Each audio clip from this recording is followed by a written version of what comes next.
Good morning, dito pa rin tayo sa Transmaster Ming Lanilla. So may ginagawa tayo dito na Toyota Innova. So ang concern dito, umiilaw na ang kanyang timing belt. So sa mga ganito Innova, pagka maabot na siya ng 150,000 yung odo, so iilaw na to pag nakaandar eh. Andarin natin. Yan, kaandar na. So kailangan natin itong palitan ng timing belt, tapos i-reset natin to.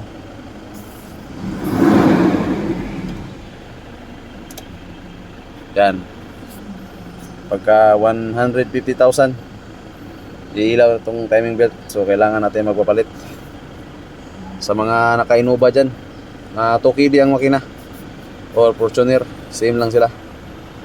So ito yung ipakabit natin ng belt. Ito yung tao natin. So susuguin natin na tanggalin to. Kasi nandito yung timing belt. Sa mga kuhan ganyan, mga...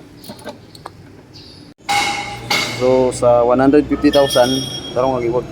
So ito na ang kanyang belt. Timing belt niya, ito yung papalitan natin. So bago natin palitan, ito timing muna natin. Ito yung timing niya. Slot dito, saka dito. Iwag. Yan. Dapat magkatapat yan. So dalawa lang mga timing dito. So sa isa yung sa injection pump. Sa high pressure pump lang. So gamitan natin ng kopte-kopte. Ano salamin natin? Ano salamin? Gamitan natin ng salamin. Iwagin ko mus. Pakita ko sa inyo yung timing. Dali, iwag din. Dali.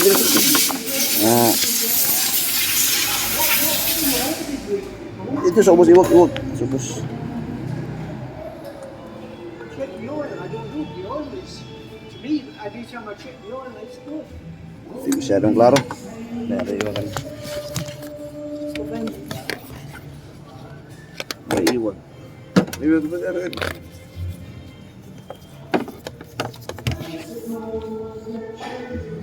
Yan yung timing oh. Yung may yellow. Yan. So naka-timing na yan.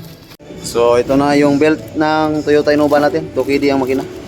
So ito yung luma.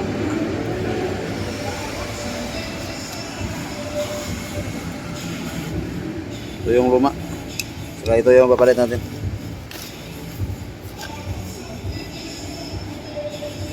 Yan. Saka magpapalit din tayo ng ito, tensioner. So ito yung ipapalit natin. Ano bang brand nito? Yan. So kabit natin to.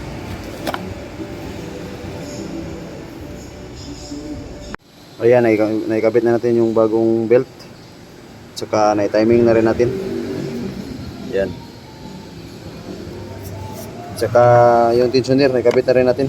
So medyo basic lang naman to. Kabit. So bunutin natin to. Yung lock sa tensioner.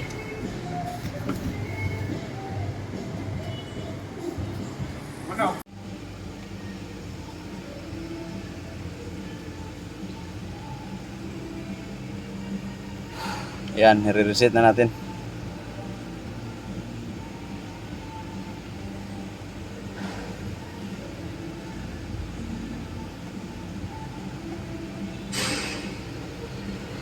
So, medyo basic lang naman to.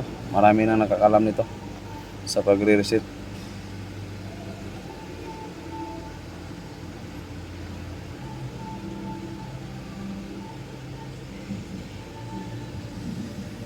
Yan. So, wala na. So, off natin. Try natin pandarin. Start. Yan, wala na. So, nawala ng ilaw. So, yun lang. Salamat.